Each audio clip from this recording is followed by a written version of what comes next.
अस्सलाम वालेकुम। नमस्ते, सत श्री अकाल। उम्मीद करता हूँ फिट होंगे, बेहतरीन होंगे, अपनी लाइफ में जैसे एंजॉय करोगे हम तीनों की तरह। आज एक और वीडियो और उसका टाइटल है वीडियो का टाइटल है जी biggest event in the history of India Mahakumbh 2025।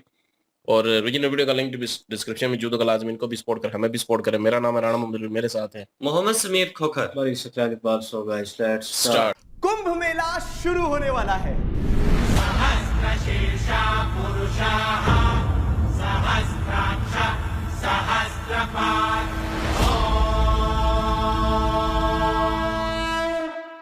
कुंभ मेले के बारे में आप सभी ने एक ना एक बार कहीं ना कहीं किसी ना किसी तरह से जरूर सुना होगा। किसी मूवी में, दादी नानी की कहानियों में, या फिर इस कहावत में कि दो भाई कुंभ के मेले में बिछड़ गए। भगवान, तूने कुंभ का मेला क्यों बनाया? कुंभ मेला इस साल 13 जनवरी से 25 फरवरी तक प्रयागराज में आयोजित होने वाला है। कुंभ मेले के बारे में आपने बहुत सारी होर्डिंग्स में, टीवी में, न्यूज चैनल्स में अब तक देख ही लिया होगा। प्लेटफॉर्म के कोने कोने पर कुंभ के स्लोगन के साथ रंग बिरंगे पोस्टर भी लगाए गए हैं। इस साल होने वाला कुंभ मेला अपने आप में बहुत अलग है। ये एक महाकुंभ है जो कि 144 सालों में होता है और इस साल वो 144वां साल है। ये महाकुंभ प्रयागराज में शुरू होने वाला है। लेकिन सवाल यहाँ ये आता है कि कुंभ मेला इतना फेमस आखिर होता क्यों है? कुंभ मेले का नाम दुनिया की लार्जेस्ट गैदरिंग्स की लिस्ट में दर्ज है। ये दुनिया का सबसे बड़ा रिलीजियस गैदरिंग स्पॉट है। यहाँ पर करोड़ों लोग आते हैं जो देश के अंदर से और देश के बाहर से होते हैं। 2019 में प्रयागराज में अर्ध कुंभ मनाया गया था, जिसमें लगभग 200 मिलियन यानी कि 20 करोड़ लोग आए थे। प्रयागराज उत्तर प्रदेश में है। उत्तर प्रदेश की पूरी पॉपुलेशन भी लगभग 200 मिलियन के आसपास है। आप इस फिगर से अनुमान लगा सकते हैं कि कुंभ मेले में कितनी बड़ी गैदरिंग होती है। इमेजिन करो, करोड़ों लोग जो एक ही आस्था से और परंपरा से जुड़े हैं, एक ही जगह पर इकट्ठे हो रहे हैं। कुंभ मेला हिंदू आस्था का एक महान तीर्थ पर्व है।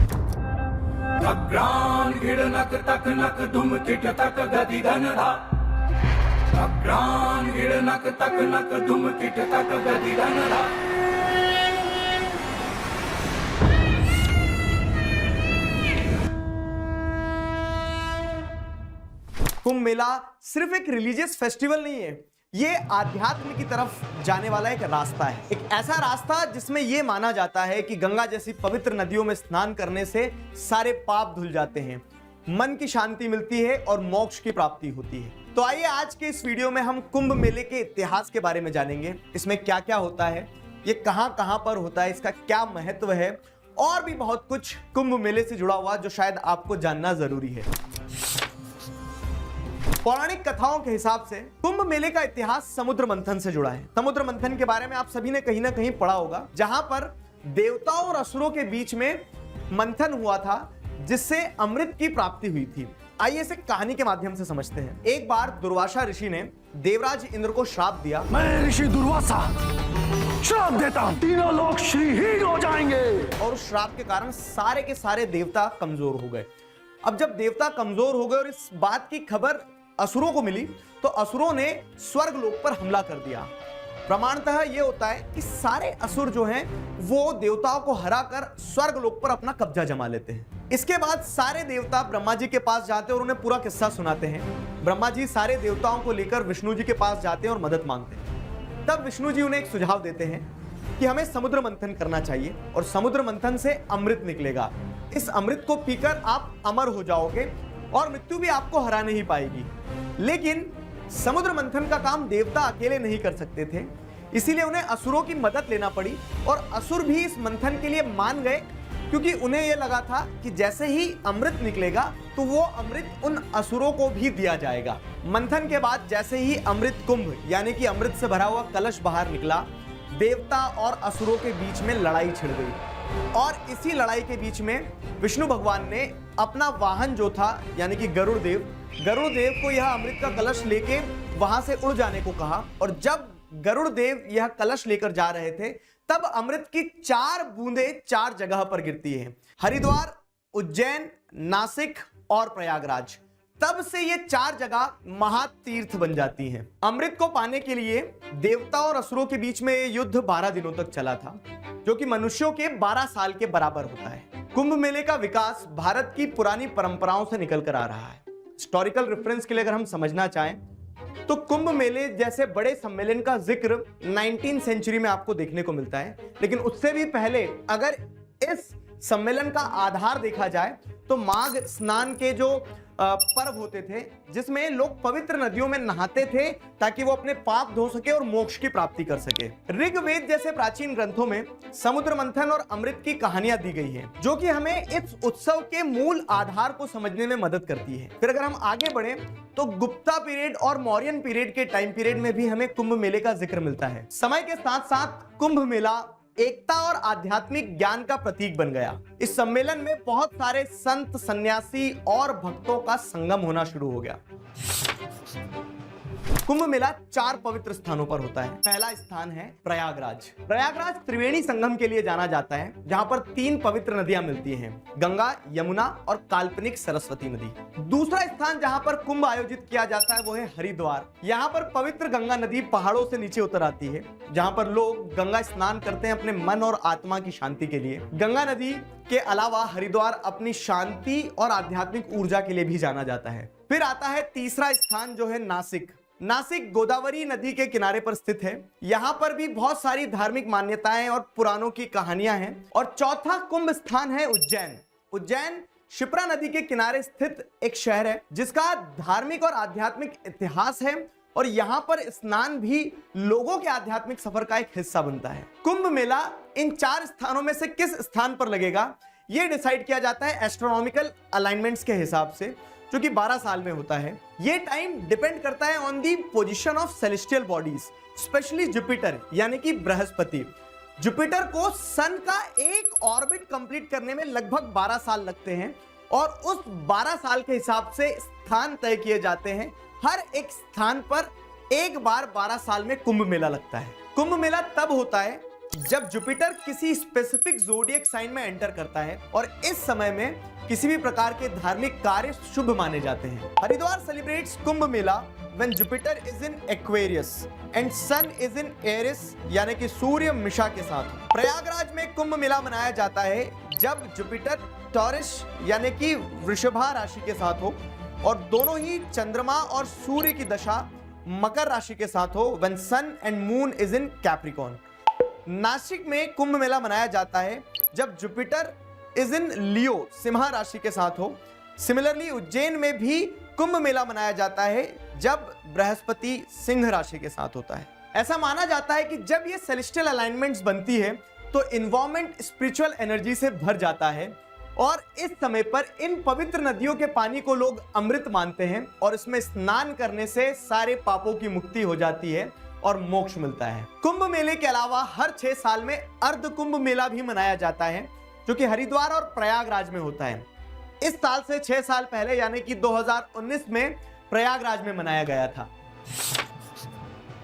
कुंभ मेले के हिस्टोरिकल और रिलीजियस सिग्निफिकेंस को समझने के बाद अगर इस चीज पे नजर दौड़ाई जाए कि आखिरकार कुंभ मेले में होता क्या है, तो यहाँ पर शाही स्नान होते हैं, गंगा आरती होती है, हवन पूजन होते हैं, और साथ ही साथ पिंडदान भी किए जाते हैं। इसी के साथ साथ इस मेले में बहुत सारे मठों के संत साधु आते हैं, रिलीजियस पर्सनालिटीज आती हैं, कथा और कीर्तनों के इवेंट भी होते हैं। अलग अलग राज्यों से बहुत सारे लोग आते हैं जो अलग अलग संस्कृति को यहाँ पर दर्शाते हैं। अपने लोक गीत, नृत्य और कलाओं का प्रदर्शन भी आपको इस कुंभ मेले में देखने को मिलेगा। यूनेस्को ने कुंभ मेले को intangible cultural heritage of humanity के रूप में पहचाना है, and this shows the cultural significance of Kumbh Mela for India. Kumbh मेले की सिग्निफिकेंस सिर्फ रिलीजियस पर्सपेक्टिव तक ही सीमित नहीं है। अगर हम इसे इकोनॉमिक पर्सपेक्टिव से देखने की कोशिश करें तो कुंभ मेले के दौरान लाखों लोग एक जगह से दूसरी जगह ट्रैवल करते हैं, जिससे ट्रैवल इंडस्ट्री को बूस्ट मिलता है और इकोनॉमी को बहुत बड़ा सपोर्ट मिलता है। अगर हम इसे डेटा के हिसाब से समझने का प्रयास करें तो 2019 के कुंभ मेले को ऑर्गेनाइज करने के लिए सरकार ने 4200 करोड़ रुपए खर्च किए थे, लेकिन इस कुंभ मेले में जो इकोनॉमिक वैल्यू जनरेट हुई थी वो थी 1,20,000 करोड़ रुपए की, और साथ ही साथ एक अकेले कुंभ मेले में 6 लाख लोगों को जॉब मिली थी। सिर्फ हॉस्पिटैलिटी इंडस्ट्री की अगर बात की जाए तो 2.5 लाख जॉब जनरेट हुई थी। इन बड़े बड़े फिगर्स के अलावा इस पूरे इवेंट से लोकल बिजनेस को बहुत बूस्ट मिलता है। छोटे से वेंडर से लगा के बड़े बड़े रेस्टोरेंट तक जो होते हैं उन्हें काफी सारा काम मिलता है और वो अपने कुछ दिनों में उतना पैसा कमा लेते हैं जितना उनके साल भर की इनकम होती है। अभी तक वीडियो में आपको यह समझ तो आ ही गया होगा कि कुंभ मेला अपने आप में क्यों यूनिक है, क्योंकि इसका स्केल इतना बड़ा है। अब इतने बड़े मेले को ऑर्गेनाइज करने में बहुत बड़े बड़े चैलेंजेस भी आते होंगे। मेले को अटेंड करने से लगा के ऑर्गेनाइज करने तक हर लेवल पे अपने अपने एक चैलेंज है। वीडियो के स्टार्टिंग में जो मैंने आपको बताया था कि दो भाई बिछड़ जाते हैं, कहावत क्यों निकल के आई है, क्योंकि ऐसा रियलिटी में होता है। मल्टीपल पॉइंट्स पे मल्टीपल चैलेंजेस होते हैं और गवर्नमेंट इन्हें टैकल करने के लिए अपना 100% देती है। Mahakumbh 2025 traffic and crowd management के डेटा के हिसाब से इस साल लगभग 40 करोड़ लोग जो हैं इस महाकुंभ मेले को अटेंड करने वाले हैं। और इसी चीज को ध्यान में रखते हुए जो एरिया है उसे 3200 हेक्टेयर से बढ़ा के 4000 हेक्टेयर कर दिया गया है। साथ ही साथ अगर आप देखेंगे तो बहुत सारे पार्किंग एरियाज को भी एक्सटेंड किया गया है, सीसीटीवी कैमरास लगाए गए हैं और स्क्रीन्स भी बढ़ाई गई हैं। बेसिक फैसिलिटीज को ध्यान में रखते हुए इस बार महाकुंभ मेले के लिए 1.5 लाख से भी ज्यादा टेंट्स लगाए जाएंगे, 1.5 लाख से भी ज्यादा टॉयलेट्स लगाए जाएंगे और यह माना जा रहा है कि यह महाकुंभ मेला अब तक का सबसे बड़ा कुंभ मेला होने वाला है। और इसी चीज को ध्यान में रखते हुए सरकार के द्वारा एक टेम्पररी डिस्ट्रिक्ट भी बनाया जाएगा जिसे महाकुंभ मेला जिला कहा जाएगा। यह डिस्ट्रिक्ट एक टेम्पररी डिस्ट्रिक्ट है, तो जैसे ही महाकुंभ मेला खत्म होगा इस डिस्ट्रिक्ट को डिसॉल्व भी कर दिया जाएगा। तो दोस्तों, ये कुंभ मेला सिर्फ एक त्योहार नहीं है, ये भारत की संस्कृति, भारत की आस्था और भारत के इतिहास को दर्शाता हुआ एक जीवंत प्रतीक है। ये एक समागम है धर्म, संस्कृति और आस्था का, जहां लोग अपने घरों से निकलते हैं अपने पाप धोने के लिए, मन की शुद्धि के लिए और अपने आध्यात्मिक सफर की एक नई शुरुआत के लिए। यह कुंभ मेला सिर्फ भारत के नहीं, पूरे विश्व के लिए एक मिसाल है कि कैसे लोग एक साथ एक सूत्र में बनके एक आस्था का प्रमाण देते हैं। तो आप में से कितने लोग इस बार महाकुंभ मेले में जाने वाले हैं, मुझे कमेंट्स में जरूर बताइएगा। मुझे ये बताइएगा कि इस वीडियो से आपको क्या नई जानकारी मिली। अगर आपको ये वीडियो पसंद आया तो लाइक कीजिए और अपने दोस्तों के साथ शेयर कीजिए। मिलते हैं अगले वीडियो में, तब तक के लिए मुस्कुराते रहिए।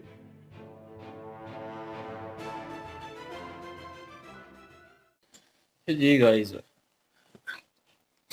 हाँ जी, बिल्कुल जी। महाकुंभ जो आपका फेस्टिवल है, ये अगर देखा जाए तो दुनिया का सबसे बड़ा फेस्टिवल है। लोगों की संख्या के हिसाब से देखा जाए तो मिनिमम इसमें 45 करोड़ लोग इकट्ठे होंगे और ये दुनिया का सबसे बड़ा फेस्टिवल इस वजह से भी है।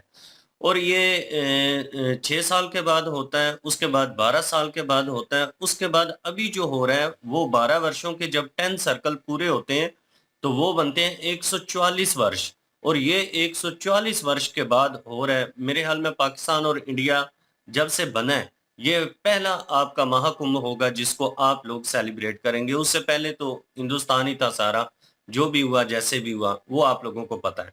लेकिन 144 साल के बाद इतना बड़ा फेस्टिवल होने जा रहा है और इतने बड़े फेस्टिवल को जो हुकूमत है वो उसने किस तरह से मैनेज करना है, बड़ी अच्छी पॉलिसीज बनाई जा रही हैं। लोगों की वहाँ पे रिहाइश गाह के लिए टेंट लगाए जा रहे हैं, टॉयलेट के इंतजामात किए जा रहे हैं, सिक्योरिटी के इंतजामात किए जा रहे हैं और लोग जो हैं वो बड़े जोशो खरोश में हैं, उस दिन के इंतजार में हैं कि कब वो दिन आएगा जब वो जाएंगे।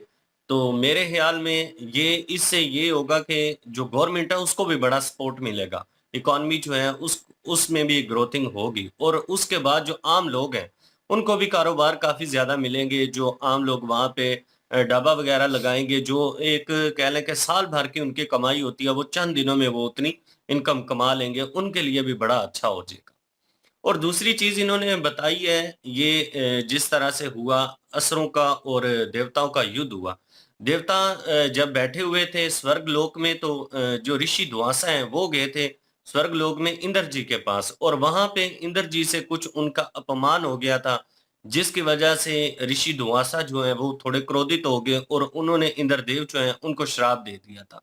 और जो देवताओं के गुरु थे वो भी उस वक्त उनको छोड़ के चले गए थे, क्योंकि उन्होंने इंद्रदेव को समझाने की कोशिश की लेकिन वो थोड़ा अहंकार में आ गए और उनकी बात को पूरी तरह से समझ नहीं सके। इसलिए वो भी नाराज होके वहां से चले गए और देवता जो हैं वो कमजोर होने शुरू हो गए। जब तारकासुर जो था उसको जब पता चला कि अब देवता जो हैं वो कमजोर हो चुके हैं और अब हमारे पास मौका है कि हम स्वर्ग लोक पर हमला करके तो स्वर्ग लोक के ऊपर काबू पा सकते हैं, कब्जा कर सकते हैं।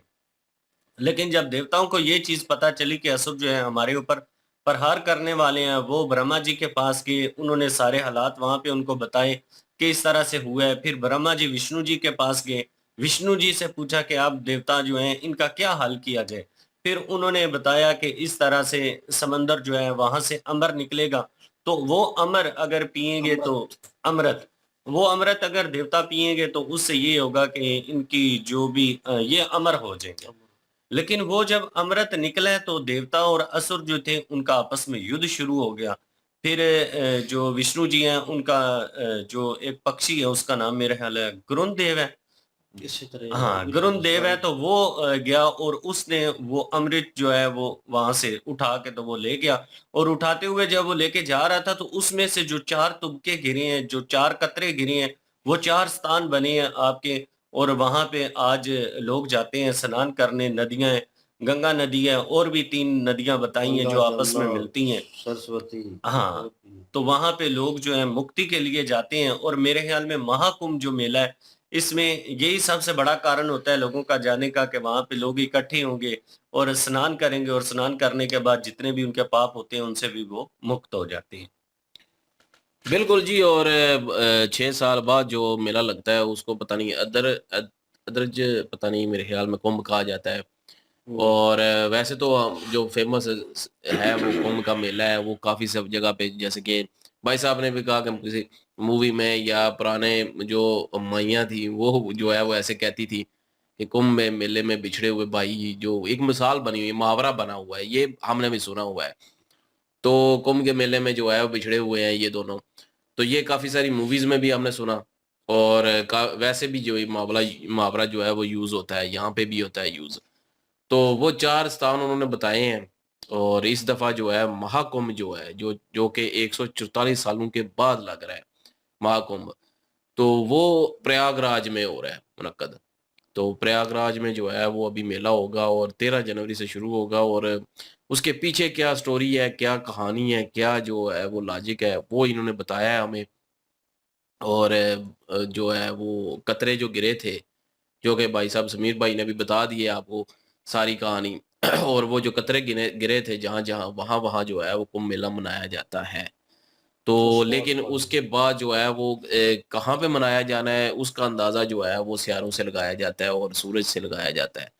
उनकी लोकेशन, उनकी जो सिमत होती है उससे अंदाज़ा लगा के जो है वो लोकेशन का जो है इंतखाब किया जाता है कि इस जगह पे लगेगा और उस जगह पे लगेगा। हरिद्वार है, उसके बाद प्रयागराज है और नासिक है। नासिक है और एक और है उदय, पता नहीं कुछ ऐसा नाम है। हाँ। वहाँ पे भी जो है वो लगता है।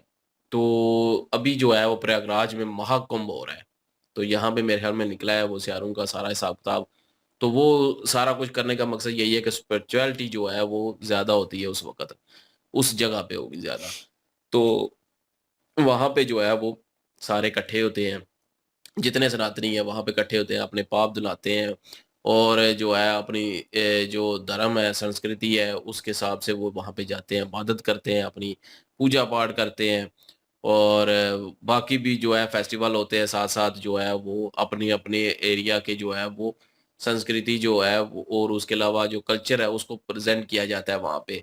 और लोग उसको चीज़ को एन्जॉय करते हैं और लोग जो है वहाँ पे जाके खुश होते हैं। जैसे कि वो उन्होंने बताया भी कि जो है वो गिनीज़ वर्ल्ड रिकॉर्ड में भी जो है वो इस चीज़ का ज़िक्र है और 200 मिलियन लोग जो हैं वहाँ पे आए थे पिछले मेले पे। अभी मेरे ख़्याल में 200 मिलियन कुछ भी नहीं, अभी महाकुंभ होने वाला है। तो जो कि 144 साल बाद होने वाला है। अभी तो मैं कहता हूँ कि और रिकॉर्ड बनेंगे और इससे वाक़ई इकॉनमी भी जो है बूस्ट होती है, छोटे-छोटे कारोबार भी बढ़ते हैं और भी लोगों की नौकरियाँ जनरेट होती हैं। लोगों का जो है वो एक समझ लें कि वहाँ के लोगों का रहन-सहन जो है थोड़ा तब्दील हो जाता है फिर। वो इस साल जो है वो इस इन दिनों में अपने जो है वो इतना कमा लेते हैं कि अगले सालों में वो कम भी कमा लें तो कोई फ़र्क नहीं पड़ेगा उनको। लेकिन ये है कि मैं कहता हूँ कि ये ज़ाहिर है धार्मिक एक समझ लें फेस्टिवल भी है और लोग जो है वो अपने धार्मिक जो चीज़ें हैं जो उनका जो है वो प्रैक्टिस करते हैं, जाके वहाँ पे स्नान करते हैं वहाँ पे जाके, और भी जो है वो सारा कुछ मनाया जाता है। और देखते हैं जी इस दफ़ा कितना रिकॉर्ड बनता है, कितने लोग जाते हैं। हो सकता है आप लोग भी जाएंगे, और कौन कौन जाएगा इस दफ़ा वो हमें भी कमेंट करके बताएं कि बहुत इस सारे दफ़ा लोग कौन कौन जाएगा, क्योंकि हमारे इधर तो है नहीं है। तो अगर होता मतलब बस हम इंडिया के होते तो फिर जो है हम भी जाते। और मैं एक और चीज़ बताइएगा कि हिंदू के अलावा भी वहाँ पे लोग जा सकते हैं, किसी और मज़हब जाते के, हैं, किसी और धर्म के लोग, जाते हैं। मैं इजाज़त वही है वहाँ बात पे कर रहा जाने हूँ, के लिए? क्योंकि मैंने पुराने फेस्टिवल की वीडियोस और वो क्लिप देखे हैं और वहाँ पे फॉरेन लोग जो हैं वो उनमें थे। मैंने देखे हैं क्योंकि नेशनल ज्योग्राफिक के डिस्कवरी और बड़े-बड़े चैनल जो थे, बीबीसी, सीएनएन, न्यूज़ चैनल कर लें, दूसरे चैनल कर लें, उनके लोग रिपोर्टर्स और नॉर्मल पीपल भी वहाँ पे मौजूद थे। इट मीन्स कि यार उनके साथ एक बंदा थोड़ी जाता होगा, पूरे का पूरा क्रू होगा। तो हो सकता है कवर के लिए गए हों वो, और हो सकता है क्योंकि रिलीजियस जब होती है चीज़, कोई ऐसी चीज़ होती है तो उसमें ज़रूरी होता है कि कुछ चीज़ों का ख़्याल रखा जाता है रिलीजियस वे से, तो वो एहतरामन होता है।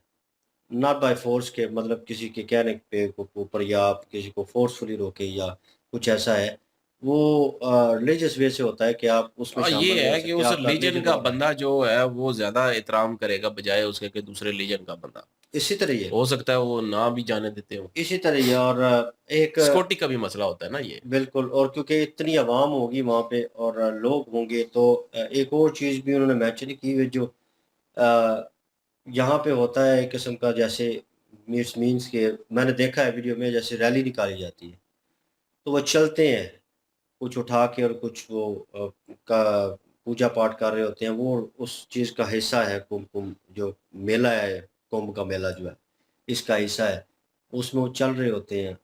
और वो कुछ ख़ास लोग होंगे जो वहाँ पे, जिनको कह लें कि प्रेफ़रेंस दी जा रही होगी, वो टॉप लिस्टेड होंगे, आगे होल्ड कर रहे होंगे, गाइड कर रहे होंगे एक किस्म के, पूरे उस मेले को वो होल्ड कर रहे होंगे, वो आगे चल रहे होते हैं। और उनको क्या बोला जाता है वो भी उन्होंने मेंशन नहीं किया, लेकिन मैंने वो क्लिप देखे हैं पुराने, और उसमें मैंने वो चीज़ें जो हैं ऑब्ज़र्व की, क्योंकि वो डॉक्यूमेंट्रीज़ थी, मेरे ख़्याल में नेशनल ज्योग्राफिक की डॉक्यूमेंट्रीज़ थी, और डिस्कवरी की, सॉरी, उसमें उन्होंने ज्योग्राफी की भी थी क्योंकि अ यहाँ पे क्लिप चलाया था। तो मैंने डिस्कवरी का वो देखा। बहरहाल वो होगी, क्योंकि बड़े-बड़े चैनलों ने कवर किया, इतना बड़ा रिलीजियस मेला जो है, वो अगेन लगने जा रहा है। और इसकी बिहाइंड स्टोरी जो है थोड़ी बहुत जो है वो विजुअल जो है वो क्लियर हुआ हमारे लिए, कि कहाँ से वो शुरू हुआ और कौन से स्थान है और किस तरह इसको रखा जाता है, जिसे आप अपनी लैंग्वेज में कुंडली कहते हैं। और वो एक और वर्ड भी यूज़ होता है, क्योंकि वो निकाला जाता है किताब रख के और सारा सितारों को देखकर, जिसका ये मेंशन कर रहे हैं।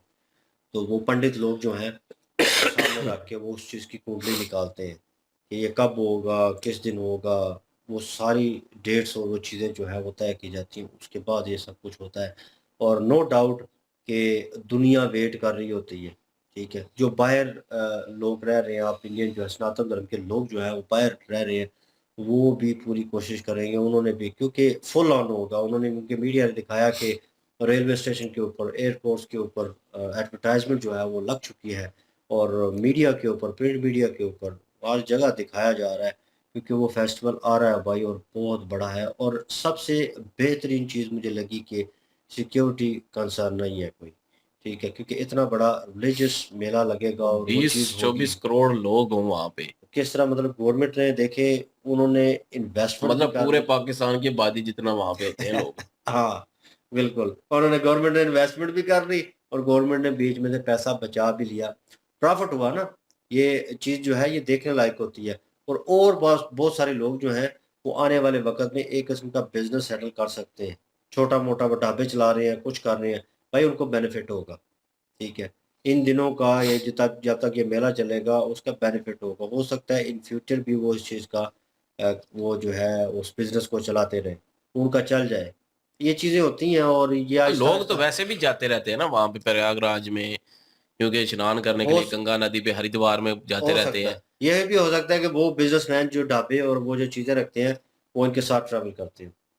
वो जब मेला इधर लगा तो वो कोई और ख़त्म हुआ मेला, तो उसके बाद काम नहीं, तो कोई और बिज़नेस या वही वही बिज़नेस कहीं और कर लिया और जब ये मेला दोबारा नेक्स्ट स्टेप पे स्टार्ट होगा तो फिर वो करेंगे, लेकिन गैप बहुत है, नो डाउट उस चीज़ में गैप बहुत है, ठीक है, इवेंट में। लेकिन वो बिजनेस जो है स्टार्ट हो जाता है, आपको स्टार्टअप ही चाहिए होता है, और वहाँ पे मेरे ख्याल में इतने लोग होंगे और इतने लोगों को मैनेज करना, और देख लें कि एक रिलीजियस मेला है, और उसको देखने के लिए पता नहीं कितने लोग जो है वो मीडिया के थ्रू देख रहे होंगे हम जैसे, और कि यार ये रिलीजियस उनका हो रहा है और किस तरह, तो अच्छी बात है मेरे ख्याल में। और इन माय ओपिनियन बाकी ये है कि आप लोग जाएंगे, आप लोग विज़िट करेंगे, तो ये तो कंफर्म बात है। वो प्लीज़ हमें भी बताइएगा, कमेंट सेक्शन ओपन है आपके लिए, और डिटेलिंग वीडियो थी और बहुत अच्छे से इन्होंने समझाया in a clear word, no doubt. और बाकी इनकी ओरिजिनल वीडियो की लिंक और हमारे दूसरे चैनल की लिंक भी डिस्क्रिप्शन में मौजूद होगी, विजिट कर लीजिएगा। इंशाल्लाह मिलते हैं नेक्स्ट वीडियो में, अपना ख्याल रखिएगा, तो में याद रखिएगा, तब तक के लिए अल्लाह हाफिज, पीस।